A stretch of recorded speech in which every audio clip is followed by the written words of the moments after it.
অবশ্যই কাজের অভিজ্ঞতা খুব ভালো, কারণ বিকি জায়েদ ভাইয়ের কাজ মানেই খুব দুর্দান্ত হয়। আর বিকি ভাইয়ের কাজগুলো সবসময় একটু ডিফারেন্ট হয়। তো ওনার এই নীল সুখে যে আমার গান যাচ্ছে, এটা নিয়ে আমি খুব বেশি এক্সাইটেড। আর এই ওই ফিল্মে ৩টা গান রয়েছে, ২টা রবীন্দ্রসঙ্গীত আর একটা মৌলিক গান, ওটা আমি আর মার্শাল গেয়েছি। আমি নিজে খুব এক্সাইটেড, কারণ হচ্ছে বিকি ভাইয়ের কাজ মানে খুব বিকি ভাইয়ের সাথে আমার এর আগেও কাজ হয়েছে।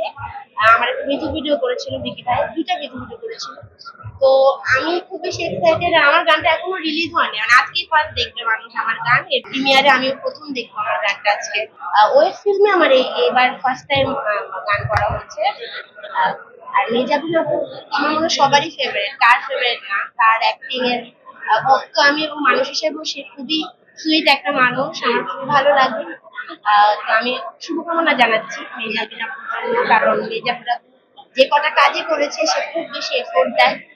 এবং আমরা নীল সুখের পুরো টিমটাই আসলে খুব বেশি এক্সাইটেড এই কাজটা নিয়ে।